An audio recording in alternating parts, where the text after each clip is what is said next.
భిన్నత్వంలో ఏకత్వం మాదిరిగా భారతదేశ అభివృద్ధి కొరకు వన్ నేషన్ వన్ ఎలక్షన్ మాదిరిగా ఒకే జీఎస్టీ ఒకే ఆధార్ కార్డు ఇలా అన్ని ఏకీకృతం కావాలి, దేశం ఒకటి కావాలి అనే నినాదంతో మోదీ ముందుకు వెళుతున్నారని, ఆయన చేసే ప్రతి పని సక్సెస్ అవుతున్నాయి అని మహారాష్ట్ర మాజీ గవర్నర్ విద్యాసాగర్ అన్నారు. ఓయూ డిస్టెన్స్ ఎడ్యుకేషన్ ఆడిటోరియంలో విజన్ 2047 ప్రొఫెషనల్ ఫౌండేషన్ కార్యక్రమం నిర్వహించారు. కార్యక్రమ ప్రారంభోత్సవానికి ముఖ్య అతిథులుగా మహారాష్ట్ర మాజీ governor Vidyasagar Rao, MP doctor Laxman, Karnataka central university VC professor Bhatti Satyanarayana, mission vision 2047 professional foundation సభ్యులు హాజరయ్యారు. ఈ సందర్భంగా వారు మాట్లాడుతూ ప్రతి ఒక్కటి కేవలం ప్రభుత్వం మీదనే ఆధారపడకుండా ఎన్జీఓ ద్వారా ముందుకు వెళ్లాలి అన్నారు. గత 10 సంవత్సరాల నుండి 30 లక్షల కోట్ల రూపాయల డబ్బు మధ్యలో ఎలాంటి మధ్యవర్తులు లేకుండా పేద ప్రజల అకౌంట్లలోకి డైరెక్ట్ గా డబ్బులు వెళ్లాయి. డిజిటల్ రంగంలో మన దేశం ఎంతో పురోగతి సాధించిందని అన్నారు. 75 సంవత్సరాల స్వతంత్ర భారతదేశంలో జరిగింది ట్యాక్స్ల రూపంలో ఏ విధంగా అయితే ఆదాయం సమకూర్చుకుంటున్నామో, మనం ఏ రకంగా డబ్బు సంపాదించుకుంటున్నాము, ఆదాయాలను ఏ రకంగా సమకూర్చుకుంటున్నాము అనే దానిపై చర్చ. రాజకీయ పార్టీల ఓట్ల కోసం ఉచితాలు ప్రకటించింది, గెలిచిన తర్వాత వారు నిస్సహాయత చూపుతారు. విజన్ 2047 ప్రొఫెషనల్ ఫౌండేషన్ సభ్యులు రాజకీయాలకు అతీతంగా ముందుకు వెళ్లాలని తెలిపారు. వారందరూ అక్కడి నుంచి త్రివర్ణ పతాకాలని జోలు పెట్టుకుని వచ్చినారు. ఒక ఎయిర్పోర్ట్ లో ఆయన త్రివర్ణ పతాకాన్ని పెట్టుకొని దిగి వచ్చిన తర్వాత మళ్ళీ తన జేబులో నుంచి ఒక పాకిస్తాన్ ఫ్లాగ్ తీసినాడు. ఎందుకురా అంటే పాపం మన ఇండియాకు వ్యతిరేకం అని కాదు, అక్కడ పాకిస్తాన్ ఫ్లాగ్ పెట్టుకుంటే నేను ఎక్కే పరిస్థితి లేకుండా ఉక్రెయిన్లో అందరు ఇండియన్ స్టూడెంట్స్ చెప్తున్నారు. కాబట్టి భారత ఫ్లాగ్లో అదే నన్ను రక్షించిందన్న పద్ధతి అంటే భారతదేశంలో అభివృద్ధితో పాటు వన్ నేషన్ వన్ ఎలక్షన్ ఏ విధంగా జరగబోతుందో ఆ విధంగా మన జిఎస్టీ కానివ్వండి, మన ఆధార్ కార్డు కానివ్వండి, అన్నీ ఏకీకృతం కావాలి. ఈ దేశం ఒకటి కావాలి, అంత భిన్నత్వంలో ఉంది కాబట్టి ఏకీకృతం కావాలనేటువంటి ఆలోచనతో మోడీ గారు చేసేటువంటివన్నీ కూడా సక్సెస్ అవుతున్నాయి. ఇటువంటి పరిస్థితుల్లో కేవలం మరి ప్రభుత్వం మీదనే ఆధారపడకుండా ఇది ఎన్జిఓ నాన్ గవర్నమెంటల్ ఆర్గనైజేషన్. నాకు అనిపించేది పెద్ద పాలిటిక్స్ ఇక్కడ మాట్లాడిన అవసరం లేదు నాకు. You can have many other party leaders also. You can, because our culture is the inclusive culture, we can include anybody.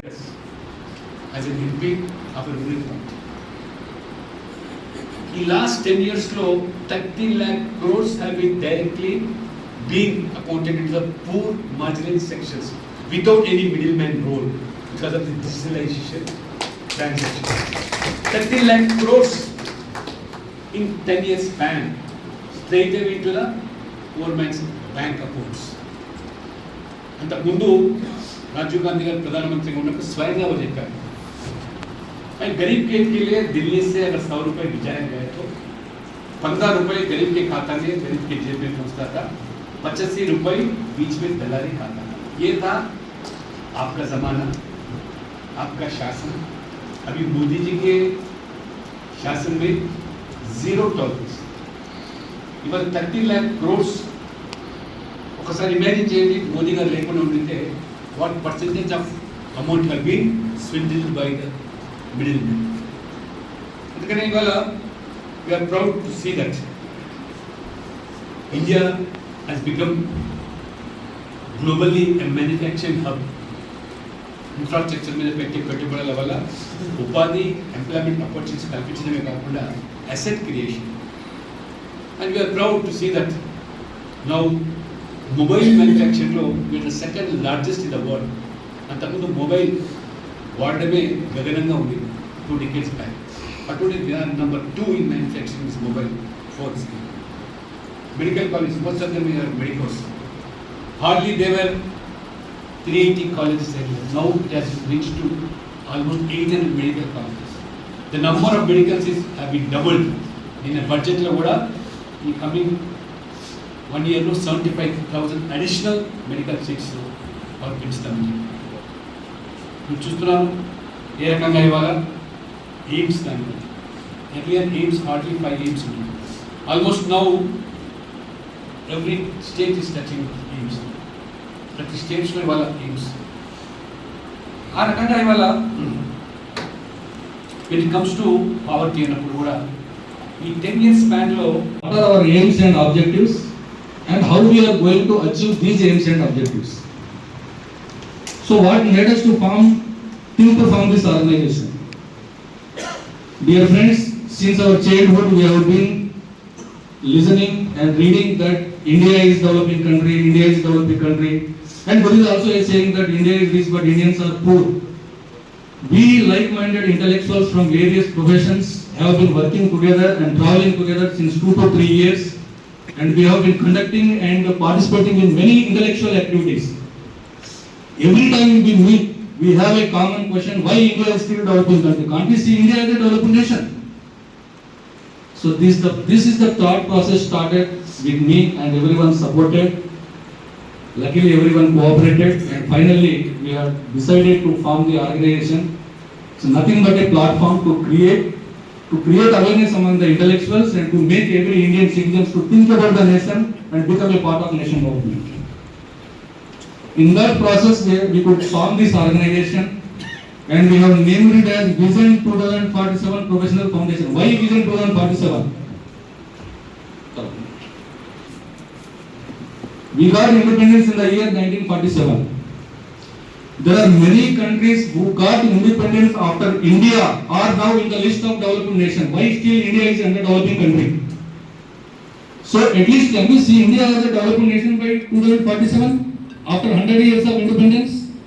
This is the concept. That's why the reason we have chosen the name Vision 2047 Professional Foundation, because all the professionals are involved and from different intellectuals from different professions, so we could name it as Vision 2047 Professionals Foundation. So this is the basic fundamental concept. So coming to the aims and objectives, already our General Secretary Dr. Puttapandrayan garu well explained about the organization as well as the aims and objectives of our organization. So in addition to that, because not only we are going to involve in the social services by providing free food, free water to the poor, we are also planning to encourage the youth for their career and education. We wanted to train the unemployed to face the competitive exams and the interviews, and we also going to motivate the every Indian citizen to think about the nation and become a part of nation development. But predominantly we have taken 3 points, because this quotation is written by me: non-corrupted, educated and healthy individual only can make. Why we have taken these 3 parameters? Coming to the corruption has very negative impact on the society, on the economic growth, business operations, employment and investments. So corruption, if you can take, there are many corruption happens at various levels. There are many causes of corruption: lack of transparency, inadequate salaries, social inequality, government interference, nepotism, taxation, inadequacy of the governance. So all these things comes under corruption. So we have to reduce this, thereby we can minimize the corruption. Why corruption is so important? Corruption is generally measured in one index actually. So that is Transparency International Global Corruption Perception Index. So every country will be given a score 0 to 100. 0 is highly corrupted country,